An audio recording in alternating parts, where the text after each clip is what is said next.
Hey guys, at welcome back sa ating mini vlog. So for today's video, samahan nyo naman kami kasi ngayon na nga pala yung deliver ng aming mga furnitures.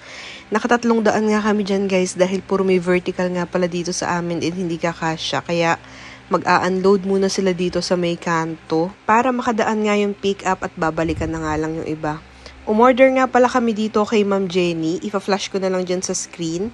Eto nga pala guys, yung kama na pinagaya ko. Ang ganda guys ng mga gawa nila and lagi sila nag-a-update, lagi sila tumatawag para makita mo din yung pinapagawa mo sa kanila.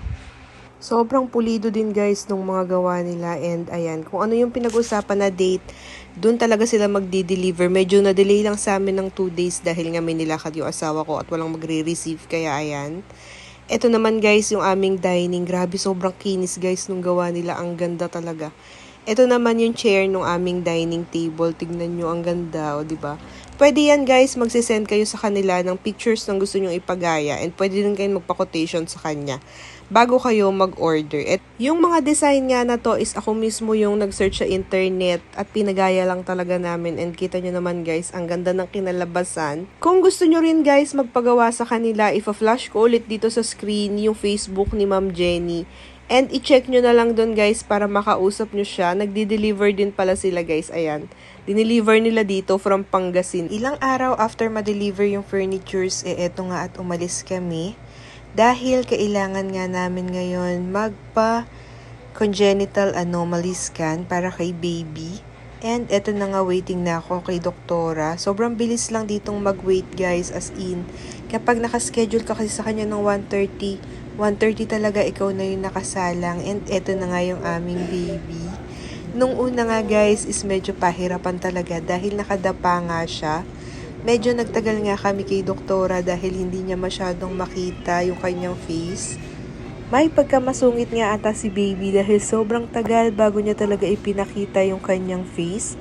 O baka naman nahihiya lang siya sa daddy niya. Sa mga unang ultrasound nga guys is hindi masyadong malinaw. 90% sure pa lang si doktora sa gender niya. Pero dahil nga nagpa-cast tayo ngayon, na-sure na nga namin yung kanyang gender and baby boy nga siya. First time din makita nung daddy niya yung kanyang face dahil nga nung mga unang ultrasound ko hindi nga siya nakakapasok sa loob kaya ngayon nga lang niya nakita si baby. Nung second ultrasound ko naman guys is nahiya talaga siya at nagtakip nga siya ng mukha kaya hindi siya nakita. Overall, okay naman si baby. Ang hindi nga lang nakita sa kanya ay yung fingers nga niya sa kamay dahil siya nga ay nakadakot. And ang nakita pala na isa pa sa akin ni doktora is low-lying yung aking placenta. So mababa nga siya, bawal nga ako masyadong matagtag.